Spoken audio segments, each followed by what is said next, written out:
MCQs number 21 हमारे साथ है। कहते हैं कि विच component of the research process involve analysing and interpreting the data collected. कहते हैं कि हमारे साथ रिसर्च प्रोसेस का वो कौन सा कंपोनेंट है, कौन सा पार्ट है जिसमें हमने जो डेटा कलेक्ट किया हुआ होता है तो उसको हम क्या करते हैं, एनालाइज करते हैं और उसको इंटरप्रेट करते हैं। तो ऑलरेडी मैंने आपको बताया था कि उसको हम क्या कहते हैं, उसको हम डेटा एनालिसिस कहते हैं। ठीक है, तो ऑप्शन सी हमारे साथ करेक्ट आएगा। MCQs 22 में कहते हैं which component of the research process involve summarizing and presenting the finding of the study. हम जो रिसर्च कर रहे होते हैं, ठीक है, तो रिसर्च के दौरान हम जितनी भी फाइंडिंग करते हैं, जितनी भी हम डेटा कलेक्ट करते हैं, तो उस डेटा को कलेक्ट करने के बाद, उसको फाइंड आउट करने के बाद, फिर उसको जब हम समराइज़ करते हैं और उसको प्रेजेंट करने के लिए, मतलब अपने से ऊपर जो लोग होते हैं उनको प्रेजेंट करने के लिए जब देते हैं, तो ये हमारे साथ रिसर्च प्रोसेस के कौन से पार्ट में हम ये करते हैं, तो ये हम रिसर्च पार्ट के रिज़ल्ट रिपोर्टिंग में करते हैं, जिसमें जो रिज़ल्ट है उसका रिपोर्ट बनाकर हम आगे क्या करते हैं, शेयर करते हैं। ठीक है, MCQ 23 में कहते हैं which component of the research process involve evaluating the reliability and validity of study result. कहते हैं कि रिसर्च प्रोसेस का वो कौन सा कंपोनेंट पार्ट होता है जिसमें हमारे साथ जो रिजल्ट आए हुए होते हैं तो उस रिजल्ट की वैलिडिटी और रिलायबिलिटी की इवैल्यूएशन करने के लिए हम क्या करते हैं, रोल प्ले करते हैं। तो कौन से कंपोनेंट में करते हैं, वो क्रिटिकिंग में करते हैं। ठीक है, क्रिटिकिंग ये एक ऐसा प्रोसेस होता है, एक ऐसा अमल होता है जिसके ज़रिए हमारे पास जो रिजल्ट्स आए हुए होते हैं तो उन रिजल्ट्स को दोबारा से कंफर्म करने के लिए हम क्या करते हैं, उसकी वैलिडिटी और रिलायबिलिटी को क्या करते हैं, चेक करते हैं, उसकी इवैल्यूएशन करते हैं, तो इसको हम क्रिटिकिंग कहते हैं। ठीक है, MCQ 24 which component of the research process involve obtaining informed consent from participant and protecting their privacy। कहते हैं कि रिसर्च प्रोसेस की वो कौन सी कंपोनेंट है जिसमें हम अपने पार्टिसिपेंट से इन्फॉर्म कॉन्सेंट लेते हैं और इसके साथ साथ उनकी जो प्राइवेसी है उसकी हिफाजत करते हैं। तो ये हमारे साथ एथिकल कंसिड्रेशन में आता है। ठीक है, एथिकल कंसिड्रेशन में हम क्या करते हैं, ये काम करते हैं। तो इसमें ऑप्शन सी हमारे साथ करेक्ट आएगा। MCQs 25 which component of the research process involving critical reviewing and synthesizing existed research in a particular area। एक ख़ास एरिया में हमारे साथ जो पहले से मौजूद रिसर्च होता है, ठीक है, तो उस रिसर्च को जब हम क्रिटिकली रिव्यू करते हैं, ठीक है, मतलब गौर व फिक्र के साथ उसको हम दोबारा से क्या करते हैं, उस पर नज़रसानी करते हैं और उसको दोबारा से तैयार करते हैं, तो इस को हम किस कंपोनेंट में करते हैं नर्सिंग रिसर्च प्रोसेस के, तो इसको हम लिटरेचर रिव्यू में करते हैं। ठीक है, लिटरेचर रिव्यू का ऑलरेडी मैंने आपको बताया है। MCQ 26 which of the following best describe directional hypothesis। अभी ऑलरेडी हमने शाम की जो क्लास था उसमें डिस्कस किया था कि डायरेक्शनल हाइपोथेसिस ये हमारे साथ वो हाइपोथेसिस होती है जो कि हमें दो वेरिएबल्स के दरमियान जो रिलेशनशिप होता है उसके बारे में हमें बताती है कि आया ये रिलेशनशिप हमारे साथ डिपेंडेंट रिलेशनशिप है या इंडिपेंडेंट रिलेशनशिप है, आया ये दोनों वेरिएबल जो है एक दूसरे पर इन्हिसार कर रही है या नहीं, एक दूसरे से बिल्कुल आज़ाद है।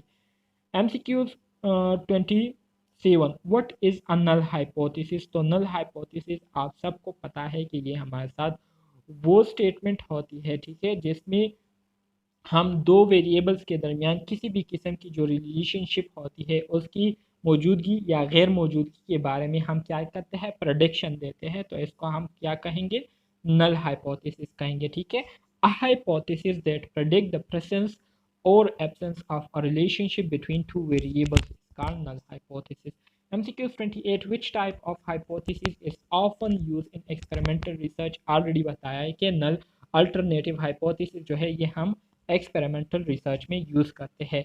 इसी तरह से कहते हैं कि कम्प्लेक्स हाइपोथेसिस की कोई एग्जांपल जो है हमें बताएं। MCQ 29 में कहते हैं so the effect of caffeine on research sorry the effect of caffeine on reaction time is stronger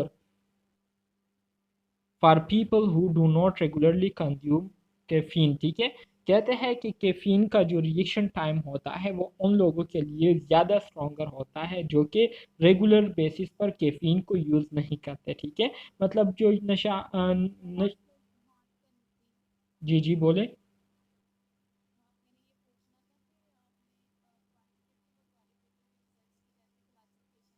हम्म।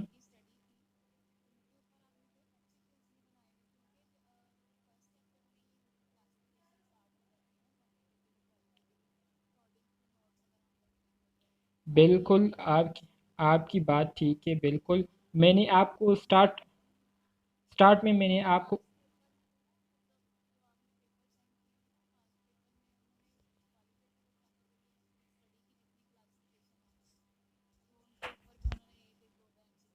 बिल्कुल आपकी बात ठीक है, बिल्कुल आपकी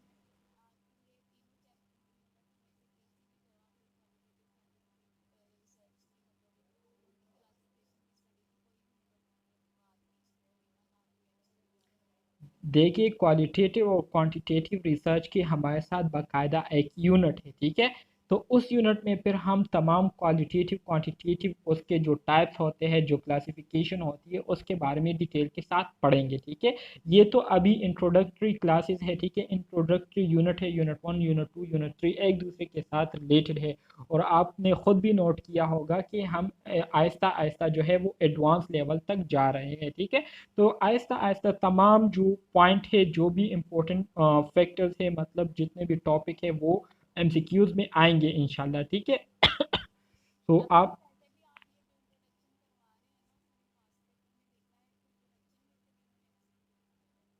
हम्म।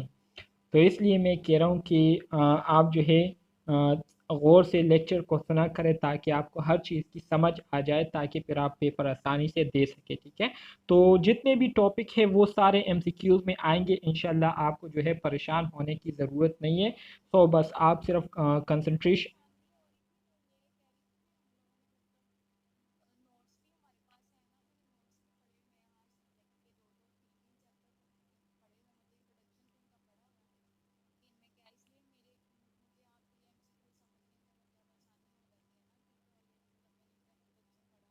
जी जी बिल्कुल बिल्कुल सही बात है, बिल्कुल।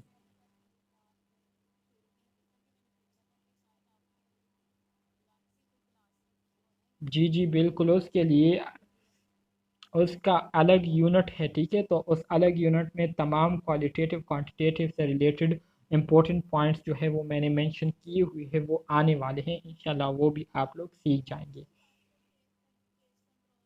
बिल्कुल बिल्कुल बिल्कुल बिल्कुल बिल्कुल वही सारे मौजूद है उसमें और डिटेल के साथ मौजूद।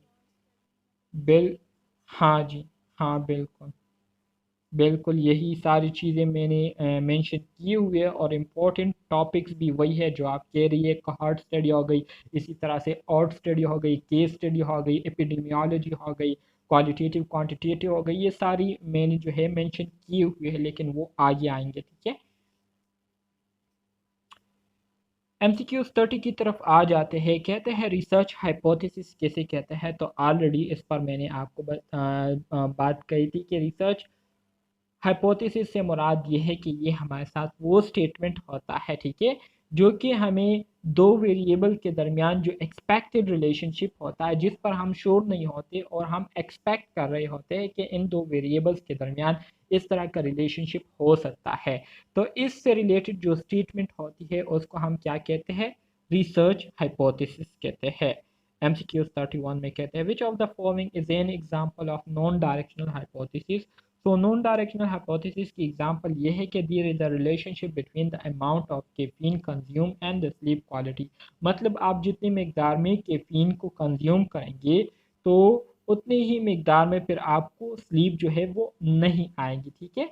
क्योंकि कैफीन में हमारे साथ क्या होता है, कैफीन में हमारे साथ कुछ ऐसे पार्टिकल होते हैं जो कि हमारे जो न्यूरो होते हैं उसको एक्टिवेट कर लेते हैं। जब वो एक्टिवेट हो जाते हैं तो वो फिर अपना फंक्शन जो है नॉर्मल से ज़्यादा करते हैं, जिसकी वजह से फिर हमें कुछ टाइम तक बिल्कुल नींद नहीं आती, और जैसे ही जो नशे के असरात होते हैं वो ख़त्म हो जाते हैं, तो फिर सारी नींद जो है हम एक ही टाइम पर वो कर लेते हैं, और लोग जो है फिर बहुत ज़्यादा टाइम के लिए सोए रहते हैं।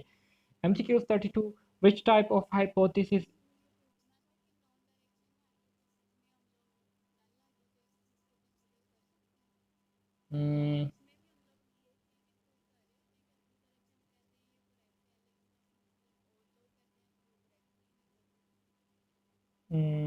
देख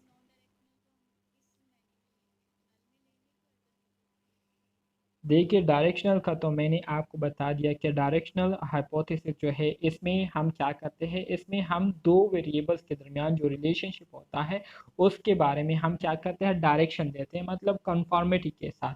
लेकिन जो नॉन डायरेक्शनल है, ठीक है, इसमें हम जो है सिर्फ एक स्टेटमेंट देते हैं, ठीक है, जिस पर हम श्योर नहीं होते, तो बिल्कुल आप जो है इसको एज अ नल हाइपोथेसिस ले सकते हैं, ठीक है।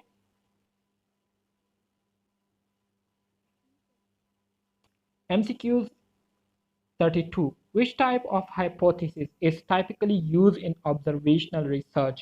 कहते हैं कि जो ऑब्जर्वेशनल रिसर्च हम करते हैं तो इसमें किस किस्म की हाइपोथेसिस को हम यूज़ करते हैं, तो इसमें हम नल हाइपोथेसिस को क्या करते हैं, यूज़ करते हैं, ठीक है। एस्टिमेट लगाते हैं, अंदाजे लगाते हैं। अल्टरनेटिव हाइपोथेसिस क्या है, एमसीक्यू 33 में कहते हैं व्हाट इज अल्टरनेटिव हाइपोथेसिस, तो hypothesis that contradict the null hypothesis, वही बात है, ठीक है, जो कि नल हाइपोथेसिस की अपोज होती है, नल हाइपोथेसिस की मुखालफत करती है, तो इसको हम अल्टरनेटिव हाइपोथेसिस कहते हैं। What is the example? Which of the following is the example of null hypothesis? So the mean score on a test in is not significantly different between two group of students, ठीक है। कहते हैं कि दो group of students के दरमियान जो हमने टेस्ट लिया था तो उनका जो एवरेज स्कोर है वो हमारे साथ जो है वो डिफरेंट नहीं है, दोनों का जो है बिल्कुल सेम है। तो ये हमारे साथ एक स्टेटमेंट हो गई, ठीक है, जिसको चैलेंज करने के लिए फिर हम अल्टरनेटिव हाइपोथेसिस को यूज़ करते हैं और उसको प्रूव करके फिर हम बताते हैं कि नहीं, इसमें हमारे साथ डिफरेंस हो सकती है या ये जो है एक दूसरे से मुख्तलिफ है, तो फिर हम उसको अल्टरनेटिव हाइपोथेसिस कहेंगे। Which type of hypothesis is often use in correlation research, तो ऑलरेडी बताया हुआ है कि कोरिलेशन रिसर्च में जो है हम क्या करते हैं, डायरेक्शनल हाइपोथेसिस को यूज़ करते हैं, जिसमें हम दो फैक्टर्स के दरमियान जो रिलेशनशिप होता है उसको हम क्या करते हैं, हम्म, उसकी हम जो है वजाहत करते हैं। MCQ 36, मेरे ख्याल में ये ऑलरेडी हमने डिस्कस किए हुए थे, लेकिन चले खैर है। MCQ 35 तक चले ठीक। हाँ जी, बिल्कुल बिल्कुल, मुझे भी अभी लग गए। तो खैर कोई बात नहीं, रिवीजन हो गई आप स्टूडेंट्स की। MCQ 36 की तरफ आ जाते हैं।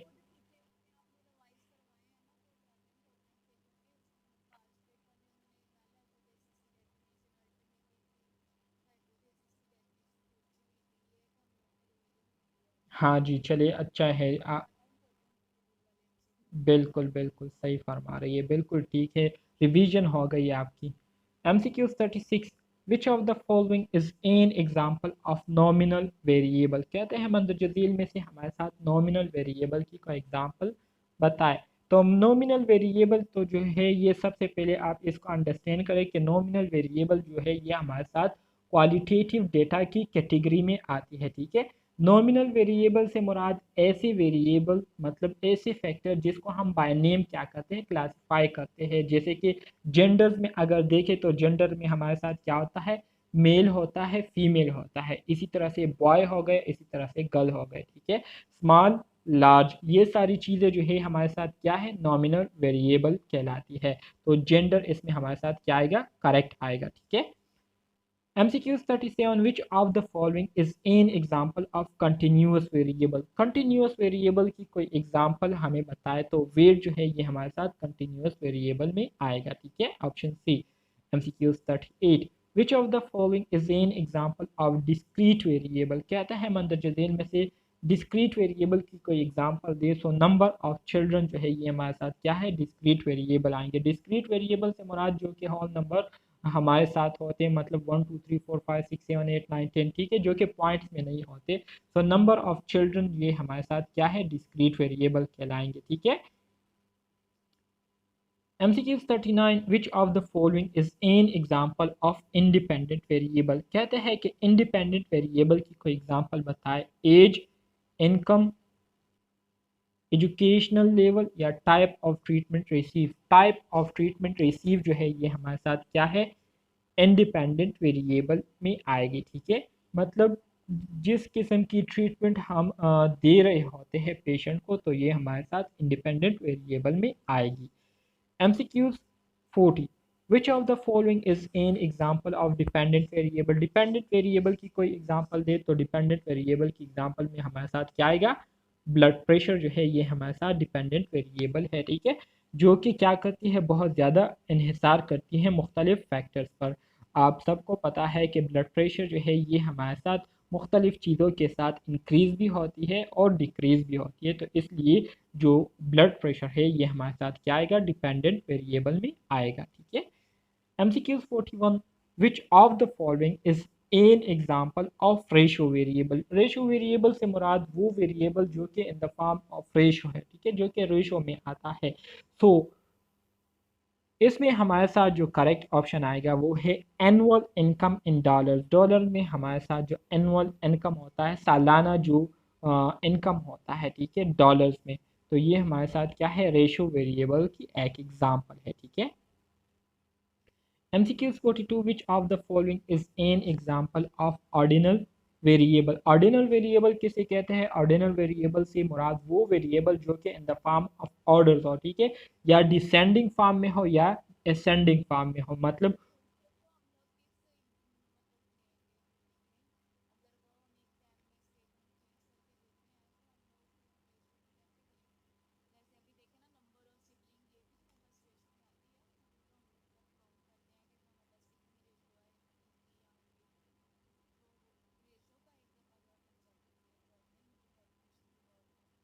ओके, वो आने वाला है, आगे आने वाला है डिफिनीशन, तो उसको भी फिर हम देख लेंगे डिटेल के साथ। ठीक है, ये अभी एग्जाम्पल के हवाले से बात हो रही है, तो सिर्फ एग्जाम्पल्स को आप देखिए, आगे डिफिनीशन आ रही है तो उसमें फिर मैं आपको डिटेल के साथ समझा दूंगा। यहाँ पर कह रहे हैं MCQ 42 में कि ऑर्डिनल वेरिएबल की कोई एग्जांपल दे, तो ऑर्डिनल वेरिएबल इसके नाम से आप लोगों ने जो है समझ जाना है कि ये ऑर्डर के फॉर्म में कह रहे हैं, मतलब असेंडिंग हो या डिसेंडिंग हो। ठीक है, मतलब हाई लेवल हो, सेकेंडरी लेवल हो, मतलब हमारे साथ लेवल होते हैं ना कि हायर लेवल हो गया, मिडल लेवल हो गया या प्राइमरी लेवल हो गया, ये हमारे साथ ऑर्डर फॉर्म में है ना। तो इसी तरह से हमारे साथ जो ऑर्डिनल वेरिएबल की एग्जांपल आएगी, तो एजुकेशन लेवल जो है ये हमारे साथ क्या है, ऑर्डिनल वेरिएबल की एग्जांपल है, क्योंकि इसमें हमारे साथ हाई लेवल एजुकेशन है। ठीक है, मिडिल लेवल एजुकेशन होती है और इसके साथ साथ हमारे साथ जो लो लेवल एजुकेशन है वो कहलाती है। तो मुख्तलिफ जो लेवल होते हैं या मुख्तलिफ क्लासेस जो वेरिएबल के होते हैं, तो इसको हम ऑर्डिनल वेरिएबल में क्या करेंगे, कंसीडर करेंगे। ठीक है,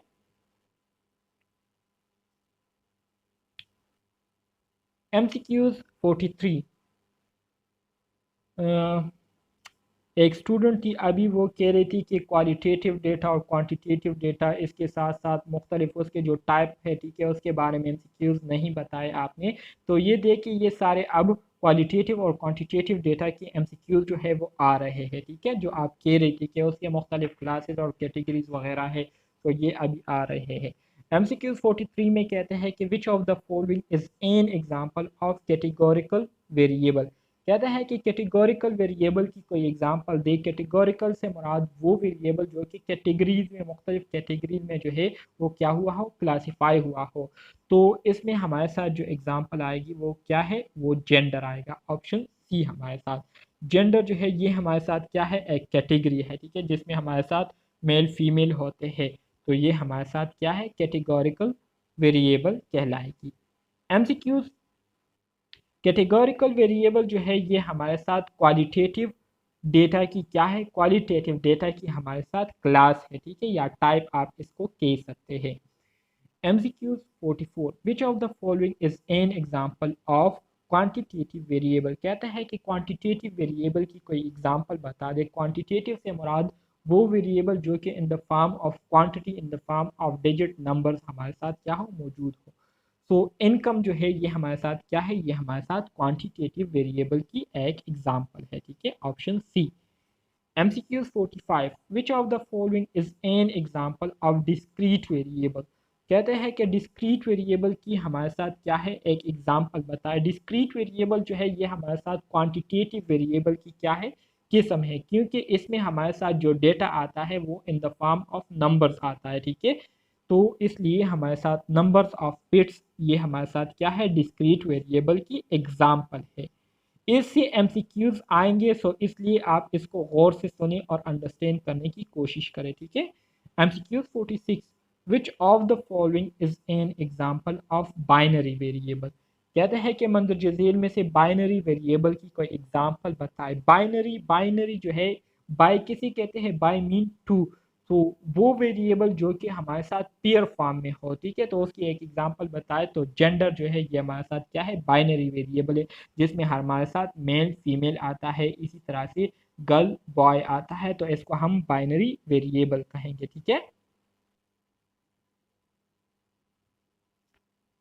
MCQs 47 की तरफ आ जाते हैं।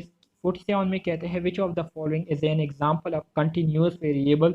कंटिन्यूअस वेरिएबल की कोई एग्जांपल हमें बताए, तो वेट जो है ये हमारे साथ कंटिन्यूअस वेरिएबल में आता है, क्योंकि वेट जो है किसी की भी एग्जैक्ट मतलब परफेक्ट डिजिट्स में नहीं होती, जैसे कि 60 किलोग्राम हो गया, ठीक है, या 70 किलोग्राम हो गया, 50 किलोग्राम हो गया, इस तरह से नहीं होता, बल्कि किसी का जो है 45.6 किलोग्राम होता है, 42.6 किलोग्राम होता है, 50.5 किलोग्राम होता है, मतलब पॉइंट्स में आता है। तो इसको हम क्या कहेंगे, कंटिन्यूस वेरिएबल कहेंगे। तो वेट जो है ये हमारे साथ कंटिन्यूस वेरिएबल की क्या है, एग्जाम्पल है। इन एग्जाम्पल को याद रखिए, एमसीक्यूज में यही एग्जाम्पल आएंगे, ठीक है। MCQ 48 which of the following is an example of nominal variable। nominal variable की कोई एग्जांपल बताए, तो जेंडर जो है ये हमारे साथ क्या है, नॉमिनल वेरिएबल है, ठीक है, जिसमें हम नेम एज अ नेम जो है उसको क्लासिफाई करते हैं। MCQ 49 which of the following is an example of independent variable। independent variable की कोई एग्जांपल बताए, तो treatment, type of treatment receive, जिस किस्म की ट्रीटमेंट लोग रिसीव कर रहे होते हैं, ठीक है, तो ये हमारे साथ क्या है, टाइप ऑफ इंडिपेंडेंट वेरिएबल कहलाएगी।